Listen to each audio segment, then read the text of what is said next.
Hey, what's up mga kagit?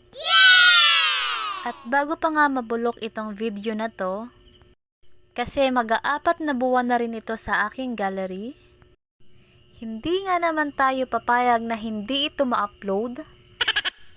Kaya mga kagit, samahan nyo kaming pumunta sa Bantayaw.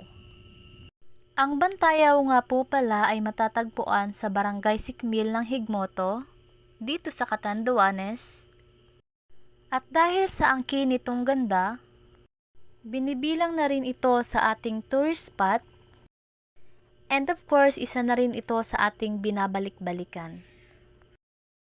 Bago makarating sa Bantayaw ay may isa muna tayong barangay na dadaanan. Ito ay ang Barangay Sioron, ang barangay kung saan maraming magayon. Wow! Wait lang, dumaan nga pala tayo sa mga ilang buwang tag-init.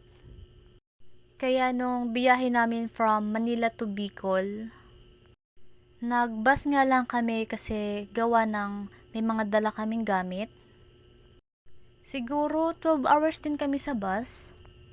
Sa mahabang biyahe na yon, nakita ko talaga yung mga puno, yung mga dahon, nagsisituyutan na.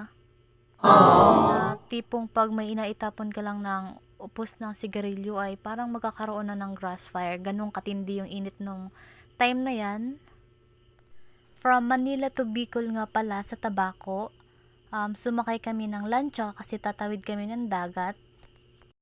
4 to 5 hours nga pala kami sa barko. Dahil hindi na nga natin naabutan yung biyaheng Virac ay sa Calulbon kami napunta, kaya from Calulbon naman hanggang Virac ay nakapagbas lang din tayo.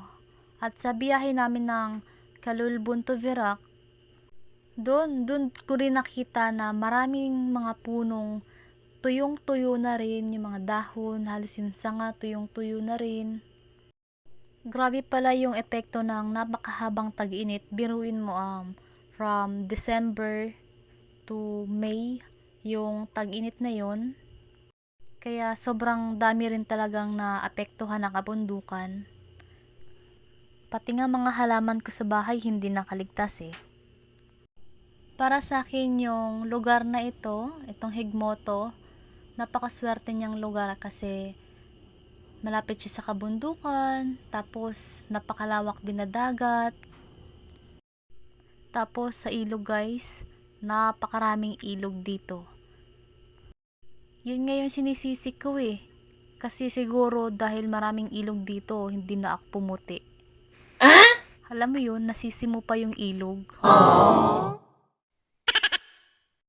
At eto na nga, after $1,000 million ay nakarating na nga tayo sa ating patutunguhan.